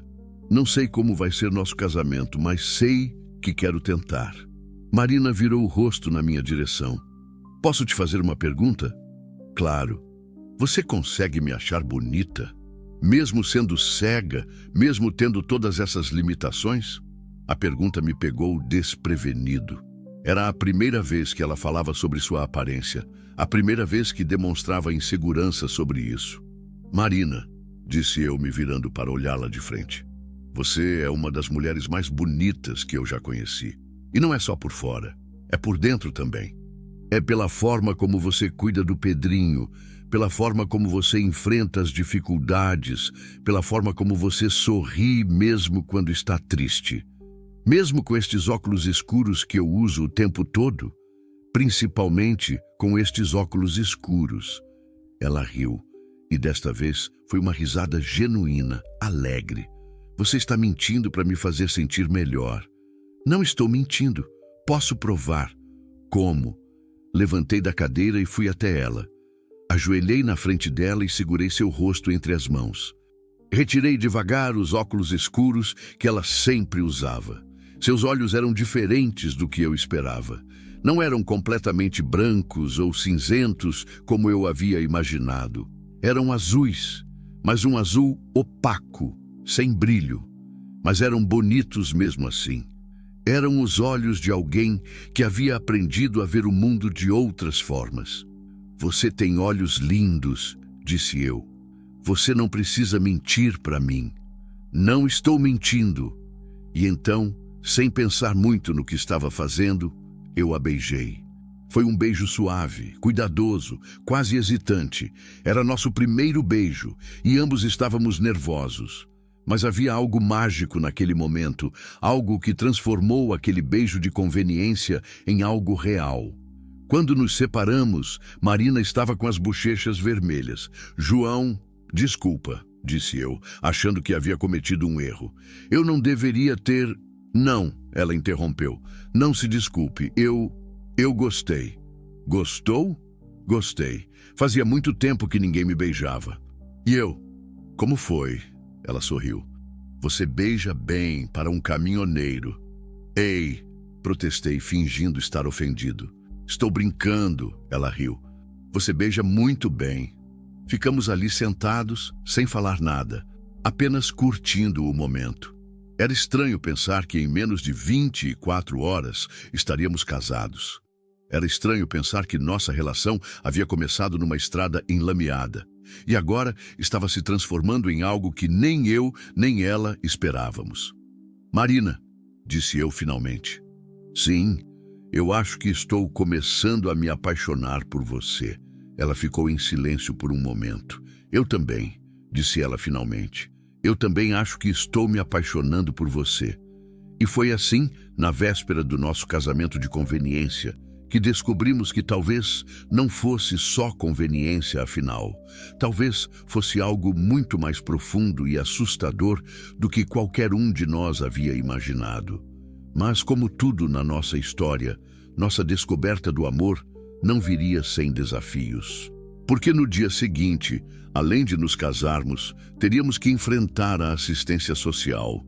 E depois disso, teríamos que aprender a ser marido e mulher de verdade, com tudo que isso implicava. E eu ainda não fazia ideia do quanto nossas vidas estavam prestes a mudar. Acordei na quinta-feira com um nó no estômago. Era o dia do nosso casamento. Era também o último dia antes da visita da assistência social. Em 24 horas, nossa vida inteira seria avaliada por estranhos, que decidiriam se éramos dignos de formar uma família. Marina estava mais nervosa que eu. Ela havia acordado cedo e estava na cozinha preparando o café quando desci. Suas mãos tremiam enquanto mexia a panela e ela quase derrubou a xícara quando me ouviu chegar. Bom dia, futura esposa, disse eu, tentando quebrar a tensão. Ela sorriu, mas era um sorriso tenso. Bom dia, futuro marido. Pedrinho estava no cadeirão que eu havia comprado na semana anterior, brincando com alguns pedaços de pão. Ele olhou para mim e deu aquele sorriso banguela que sempre derretia meu coração. Pelo menos uma pessoa na casa estava tranquila. Você dormiu bem? Perguntei para Marina. Mais ou menos. E você?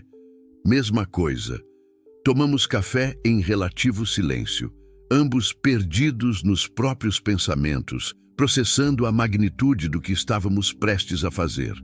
Não era só um casamento, era uma aposta no futuro, uma declaração de que acreditávamos que podíamos construir algo juntos. Por volta das 9 da manhã, chegou Dona Conceição, minha vizinha que havia ligado para a polícia na noite do confronto. Ela havia se oferecido para ser nossa testemunha e também para cuidar de Pedrinho durante a cerimônia. Meus queridos, disse ela, entrando na casa com aquela energia contagiante que só as mulheres mais velhas têm.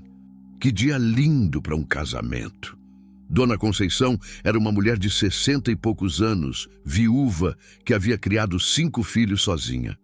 Ela tinha aquela sabedoria prática de quem já havia passado por todas as dificuldades possíveis e saído mais forte do outro lado. "A Marina tá uma princesa", disse ela, observando o vestido simples que Marina havia comprado para a ocasião. "E você, João, pelo menos tentou se arrumar." Era verdade.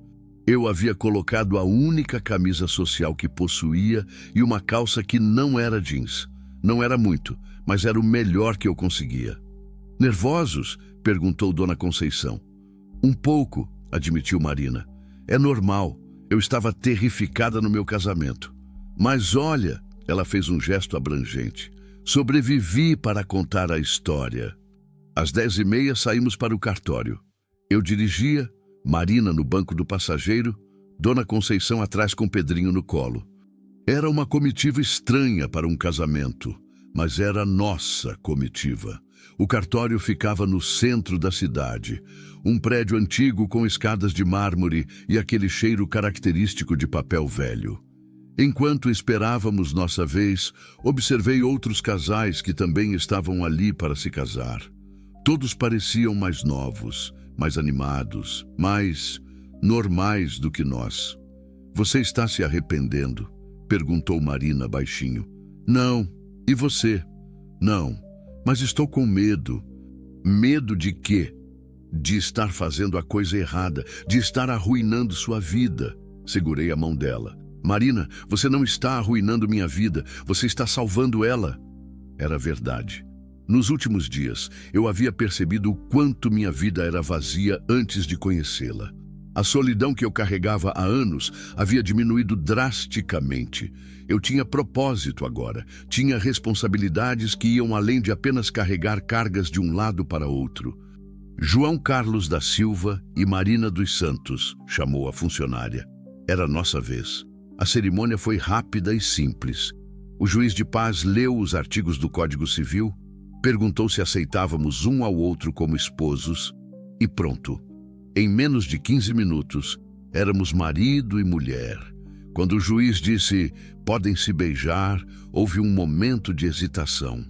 Não tínhamos combinado isso, mas então me lembrei do beijo da noite anterior, da forma como havia se sentido natural e certo. Beijei Marina novamente, ali na frente de todo mundo, e desta vez não havia hesitação. Era o beijo de um marido para sua esposa, mesmo que nosso casamento tivesse começado de forma pouco convencional. "Parabéns, senhores Silva", disse o juiz, nos entregando a certidão de casamento. Saímos do cartório como uma família oficialmente constituída. Dona Conceição insistiu em tirar algumas fotos com uma câmera descartável que ela havia trazido. "Para a posteridade", disse ela. Quando chegamos em casa, a realidade do que havíamos feito começou a se instalar. Éramos casados. Marina era minha esposa. Pedrinho era meu enteado. Nós três éramos uma família perante a lei. "E agora?", perguntou Marina quando ficamos sozinhos. "Agora a gente vive", disse eu. "Um dia de cada vez." Passamos o resto do dia tentando nos acostumar com nossa nova situação. Era estranho chamar Marina de minha esposa, e ela parecia igualmente desconfortável em me chamar de meu marido. Mas aos poucos fomos nos adaptando. À noite, enfrentamos nosso primeiro dilema como casal casado: onde dormir. Tínhamos nos casado, mas isso não significava automaticamente que dividíamos a cama. Nossa relação ainda era muito nova, muito frágil para esse tipo de intimidade. "Eu posso continuar no quarto de hóspedes", disse Marina. "Não", respondi. "Amanhã vem a assistência social. Se eles virem que dormimos em quartos separados, pode parecer estranho." "Então você quer que a gente..." "Dividir o quarto, não necessariamente a cama. Acabamos colocando um colchão no chão do meu quarto. Marina ficou na cama, eu fiquei no colchão. Pedrinho no bercinho entre nós dois. Era uma configuração estranha, mas funcionou. Na sexta-feira de manhã, chegou o dia temido. A assistente social se chamava Carla, uma mulher de meia idade com cara de quem havia visto de tudo na vida. Ela chegou pontualmente às 10 horas, acompanhada de uma estagiária que anotava tudo em um caderno. Bom dia, disse ela quando abri a porta. Sou Carla, da assistência social. Viemos fazer a visita domiciliar referente à denúncia que recebemos. Claro, entrem, disse eu, tentando parecer calmo. Marina estava na sala, segurando Pedrinho no colo. Ela havia se arrumado especialmente para a ocasião, com um vestido limpo e os cabelos presos. Pedrinho estava com uma roupa nova que havíamos comprado especialmente para o dia. A senhora é Marina? Perguntou Carla. Sou, respondeu Marina. Marina Silva, ela acrescentou, enfatizando o sobrenome de casada. Carla reparou na ênfase e consultou seus papéis. Segundo nossos registros, a senhora era solteira quando fizemos o cadastro. Era, disse Marina, mas me casei ontem. Ontem? Carla ergueu uma sobrancelha. Que coincidência interessante. Era uma observação carregada de suspeita. Carla claramente achava que nosso casamento tinha sido uma manobra para melhorar nossa situação perante a assistência social. E claro, ela não estava completamente errada. Não foi coincidência, disse eu. Nós estávamos planejando nos casar há algumas semanas. A data que conseguimos no cartório foi ontem. Entendo, disse Carla, mas era claro que ela não acreditava muito. A visita durou quase 2 horas. Carla e a estagiária percorreram toda a casa, fizeram perguntas sobre nossa rotina, observaram como Marina cuidava de Pedrinho, verificaram as condições de higiene e segurança. Como a senhora consegue cuidar da criança sendo deficiente visual? Perguntou Carla em dado momento. A pergunta me irritou. Não era deficiente visual, era cega. E Marina cuidava de Pedrinho melhor do que muitas mães que enxergavam perfeitamente. Da mesma forma que qualquer mãe cuida do filho, respondeu Marina com paciência, com amor, atenção e dedicação. Mas como a senhora sabe quando ele está com fome ou quando precisa trocar a fralda? Marina explicou pacientemente como havia aprendido a interpretar os diferentes tipos de choro de Pedrinho, como usava o tato e o olfato para monitorar suas necessidades, como havia desenvolvido uma rotina que funcionava perfeitamente. E o senhor João? Carla se virou para mim. Qual é seu papel nesta família? Sou o marido da Marina e o padrasto do Pedrinho, respondi. Trabalho como caminhoneiro autônomo e ajudo a sustentar a família. Há quanto tempo vocês se conhecem? Essa era a pergunta que estávamos temendo. Cerca de 1 mês, admiti. 1 mês? A estagiária parou de escrever e olhou para nós com surpresa. Às vezes a gente encontra a pessoa certa na hora certa, disse Marina. Ou na hora errada, murmurou Carla. A parte mais difícil da visita foi quando Carla quis observar Marina cuidando de Pedrinho sozinha. Ela pediu para eu sair da sala enquanto Marina dava banho no bebê, trocava sua fralda e o alimentava. Fiquei na cozinha, ouvindo os sons vindos do banheiro. Marina cantarolava baixinho para Pedrinho, como sempre fazia. Era uma melodia suave que ela havia inventado e que sempre acalmava o menino. Ouvia a água correndo, os murmúrios carinhosos, os barulhinhos satisfeitos do bebê. Quando elas terminaram, Marina trouxe Pedrinho de volta para a sala. Ele estava limpo, cheiroso e contente. Carla não conseguiu esconder uma expressão de aprovação. A senhora cuida muito bem dele, admitiu Carla. Ele é minha vida, disse Marina simplesmente. Ao final da visita, Carla se sentou conosco na mesa da cozinha para fazer suas considerações finais. Olha, disse ela, vou ser honesta com vocês. Quando recebi a denúncia, eu esperava encontrar uma situação muito pior. Esperava encontrar uma mulher em condições de vulnerabilidade extrema, incapaz de cuidar adequadamente da criança. E o que você encontrou? Perguntei.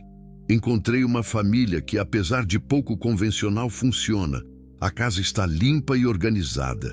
A criança está bem cuidada e alimentada. E é óbvio que ela é amada. Senti um alívio enorme. Então não vou recomendar a retirada da criança, disse Carla. Mas vou fazer algumas recomendações. Que tipo de recomendações? Primeiro, que a Marina se inscreva no programa de assistência social para pessoas com deficiência visual. Há recursos disponíveis que podem ajudá-la. Segundo, que vocês procurem um médico pediatra para acompanhar o desenvolvimento do Pedrinho regularmente. Claro, disse Marina, qualquer coisa que for melhor para ele. E terceiro, Carla hesitou um pouco, que vocês tenham certeza de que este casamento é real. Porque se descobrirmos que foi apenas uma conveniência para resolver esta situação, as consequências serão muito graves. Nosso casamento é real, disse eu, segurando a mão de Marina. Talvez tenha começado de forma inusitada, mas é real. Carla nos estudou por um momento. Espero que seja, disse ela finalmente, porque aquele menino merece uma família de verdade. Depois que elas foram embora, ficamos sentados na sala em silêncio por um longo tempo. Pedrinho havia adormecido nos braços de Marina, e eu observava os dois, tentando processar tudo o que havia acontecido. Conseguimos, disse Marina finalmente. Conseguimos, concordei. Pedrinho vai ficar comigo. Vai ficar conosco, corrigi. Ele é nosso filho agora. Marina começou a chorar. Eram lágrimas de alívio, de felicidade, de gratidão. Eu pensei que fosse perdê-lo, disse ela entre soluços. Nunca, disse eu, abraçando os dois. Nunca vamos deixar isso acontecer. Foi nesse momento que percebi que não estávamos mais fingindo. Nosso casamento podia ter começado como uma conveniência, mas em algum momento nas últimas 24 horas havia se tornado real. Marina não era mais apenas uma mulher que eu estava ajudando. Ela era minha esposa.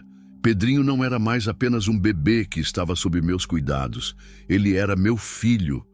Éramos uma família de verdade.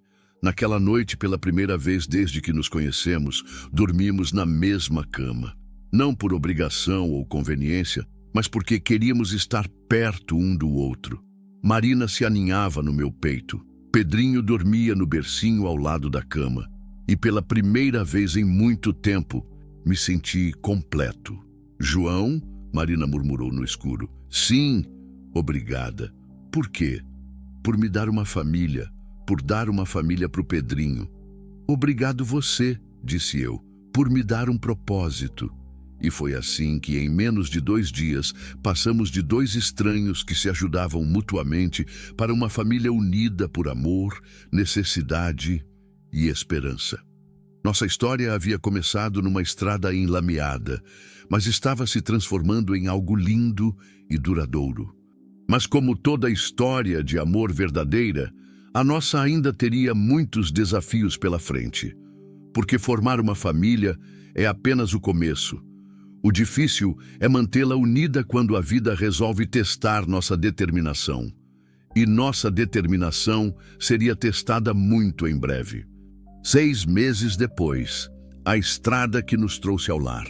O sol da tarde de abril entrava pelas janelas da cozinha, criando pequenos arco-íris nos vidros que Marina havia aprendido a limpar pelo som que faziam quando estavam realmente limpos. Eu estava sentado à mesa, terminando a papelada de uma viagem que havia feito na semana anterior. Cuiabá a Goiânia, a mesma rota onde tudo começou. Pedrinho, agora com 1 ano e 2 meses, estava no chão da sala, tentando dar seus primeiros passos entre o sofá e a poltrona. Marina estava ajoelhada no meio do caminho, com os braços estendidos, incentivando o filho com aquela voz doce que eu havia aprendido a amar. Vem cá, meu príncipe, dizia ela. Vem pro colo da mamãe. Pedrinho balançava nas perninhas, decidindo se arriscava ou se voltava para a segurança do sofá. Então, com toda a determinação que uma criança de 1 ano pode ter, largou o móvel e deu 3 passinhos cambaleantes até os braços da mãe. João! Gritou Marina radiante. Ele conseguiu! Ele andou! Larguei os papéis e corri para a sala. Marina estava abraçando Pedrinho, que ria gostosamente, orgulhoso de sua conquista. Era um daqueles momentos que fazem a vida valer a pena. Simples, puro, perfeito. Viu só, campeão? Disse eu, me ajoelhando ao lado deles. Agora você vai dar trabalho pra gente. Pedrinho me olhou com aqueles olhos espertos e estendeu os bracinhos na minha direção. Papai, disse ele, claro como cristal. Era a primeira vez que ele me chamava de papai. Marina ficou em silêncio por um momento, depois começou a chorar. Não eram lágrimas de tristeza, eram lágrimas de uma felicidade tão intensa que precisava sair de alguma forma. Ele te chamou de papai, disse ela, como se não acreditasse. Chamou, respondi, puxando os dois para um abraço, porque é isso que eu sou. Era verdade, nos últimos 6 meses eu havia me tornado pai de verdade. Não apenas no papel, mas no coração. Pedrinho era meu filho em todos os sentidos que importavam. E Marina havia se tornado muito mais do que eu jamais sonhei que uma esposa poderia ser. Nossa vida não era perfeita. Tínhamos nossos desafios, nossas discussões, nossos momentos difíceis. Marina às vezes ficava frustrada quando não conseguia fazer alguma coisa sozinha. Eu às vezes ficava inseguro sobre se estava sendo um bom pai. Pedrinho às vezes chorava a noite toda sem motivo aparente, mas éramos felizes, genuinamente, profundamente felizes. A pequena propriedade havia se transformado muito. Marina havia expandido a horta e agora vendia verduras e ovos na feira da cidade. Ela tinha se tornado conhecida na região como a Marina das Hortaliças, e seus produtos eram disputados. Era impressionante ver como ela havia encontrado uma forma de usar suas habilidades para contribuir com nossa renda. As plantas não precisam de olhos para crescer, ela dizia quando alguém expressava surpresa com seu sucesso. Elas precisam de cuidado, carinho e conhecimento. E isso eu tenho de sobra. Eu havia reduzido minhas viagens longas. Agora fazia principalmente fretes regionais, que me permitiam voltar para casa todo dia. A renda era menor, mas a qualidade de vida era incomparavelmente melhor. Acordar todo dia ao lado da mulher que amava, ver meu filho crescer, participar da rotina da família. Isso não tinha preço. Isabela havia visitado no mês anterior. Inicialmente, ela estava ressabiada com a situação. Não entendia como o pai havia se casado tão rapidamente depois do divórcio. E ficou ainda mais confusa quando soube que Marina era cega e tinha um filho. Mas bastaram 2 dias para ela se apaixonar por Marina e Pedrinho. Marina tratou minha filha com o carinho de uma mãe, sem tentar substituir a mãe verdadeira. E Pedrinho conquistou Isabela imediatamente com seus sorrisos e travessuras. Pai, ela me disse na última noite da visita, eu nunca te vi tão feliz. É porque eu nunca fui tão feliz, respondi honestamente. Marina é especial. É, muito especial. E o Pedrinho é um anjinho. É meu filho, disse eu, e as palavras saíram naturalmente, carregadas de amor e orgulho. Isabela sorriu. Nosso irmãozinho. O pai de Marina nunca mais havia aparecido. Soubemos por terceiros que ele havia se mudado para outra cidade, aparentemente sem deixar endereço. Parte de mim ficou aliviado. Sua ausência significava menos complicações para nossa família. Mas outra parte de mim ficou triste por ele, porque ele havia perdido a chance de conhecer o neto maravilhoso que tinha. Marina às vezes ficava melancólica quando pensava no pai. Será que um dia ele vai querer conhecer o Pedrinho? Perguntava. Se ele quiser, nós lidamos com isso quando acontecer, eu respondia. Mas não vamos viver nossa vida esperando por ele. O pai biológico de Pedrinho também nunca havia dado sinais de vida. Era como se tivesse desaparecido da face da terra. Marina havia me contado que ele se chamava Roberto e que havia trabalhado numa fazenda próxima por alguns meses antes de sumir.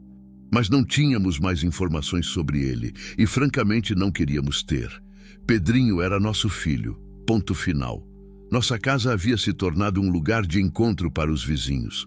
Dona Conceição vinha almoçar conosco aos domingos. Outros vizinhos paravam para comprar verduras e acabavam ficando para um café e uma conversa.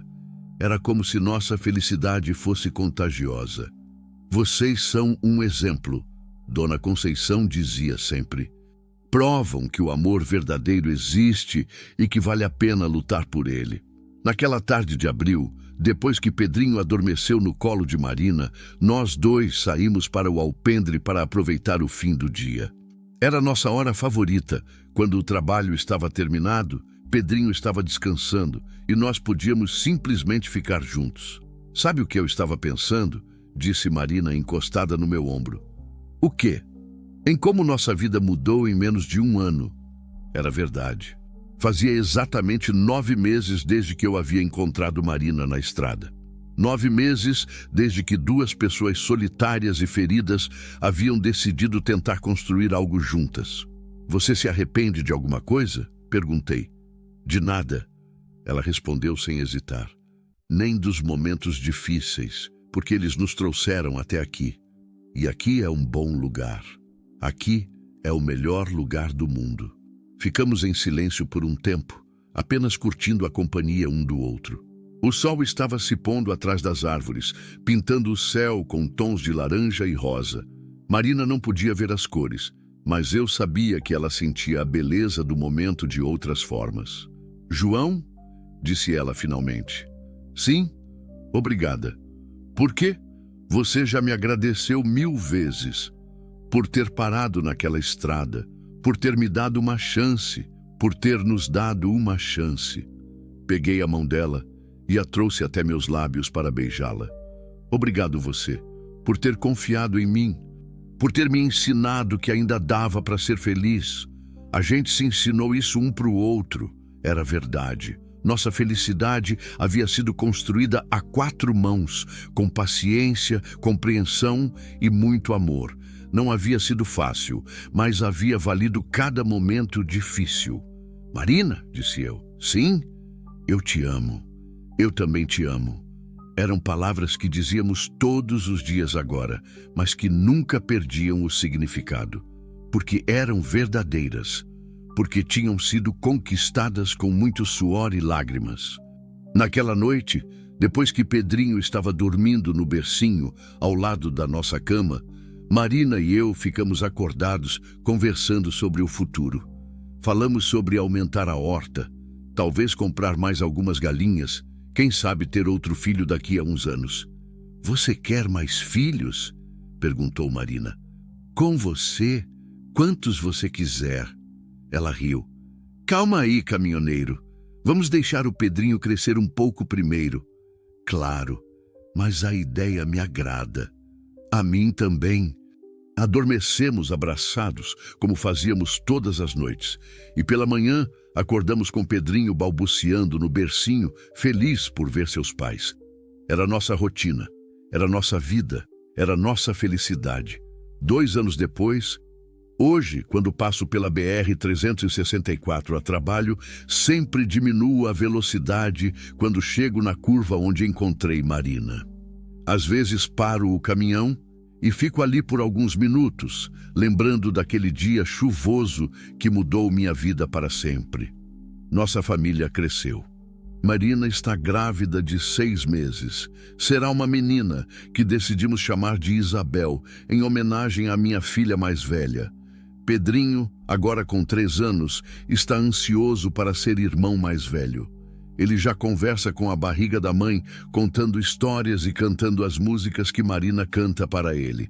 Compramos a propriedade vizinha e expandimos nosso negócio.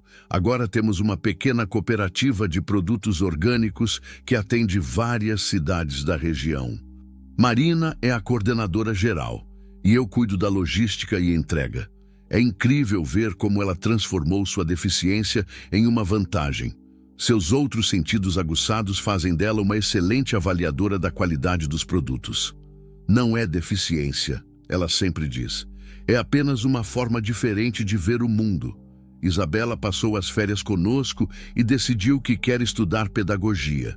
Quero trabalhar com crianças especiais, disse ela. A Marina me inspirou. O pai de Marina nunca mais deu sinais de vida. O pai biológico de Pedrinho também não. E francamente não sentimos falta. Nossa família está completa do jeito que está. Há algumas semanas estávamos voltando da cidade quando vimos uma cena que me fez parar o carro. Uma mulher jovem caminhava na beira da estrada, carregando uma sacola e parecendo perdida. Não estava chovendo. Ela não era cega. Não tinha bebê no colo. Mas havia algo na postura dela que me lembrou Marina naquele dia. "Para o carro", disse Marina, que havia percebido que eu havia diminuído a velocidade. "Como você sabe?" "Pelo jeito que você está dirigindo. Você viu alguém que precisa de ajuda." Paramos e oferecemos carona para a moça. Ela estava fugindo de um relacionamento abusivo e não tinha para onde ir. Conversamos com ela durante todo o trajeto, demos alguns conselhos, oferecemos nossa casa para ela passar a noite. "Por que vocês estão me ajudando?" perguntou ela. Marina e eu nos olhamos e sorrimos. "Porque alguém me ajudou quando eu mais precisei", disse Marina. "E porque ajudar pessoas é como plantar sementes. Você nunca sabe que frutos vão dar, mas vale a pena tentar." A moça ficou uma semana conosco, se recuperou emocionalmente, conseguiu um emprego na cidade e alugou uma kitnet. Hoje, ela é como uma irmã mais nova para nós e madrinha do bebê que está chegando. "Vocês salvaram minha vida", ela nos disse no último encontro. "Você salvou a sua própria vida", respondeu Marina. "Nós só demos uma carona, mas eu sei que foi mais que uma carona. Foi a continuação de um ciclo de bondade que começou naquela estrada enlameada há 2 anos e meio.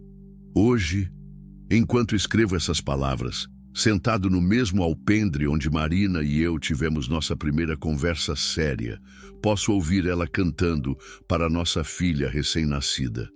Isabel chegou há 3 semanas, saudável e perfeita.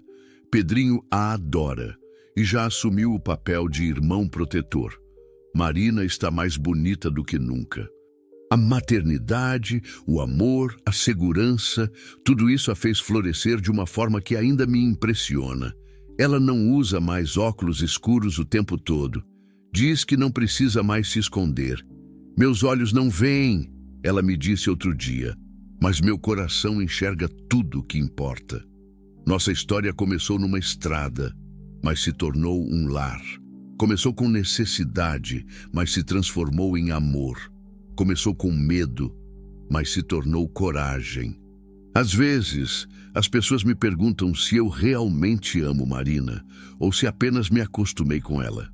É uma pergunta que me irrita, porque quem faz essa pergunta não entende o que é amor verdadeiro.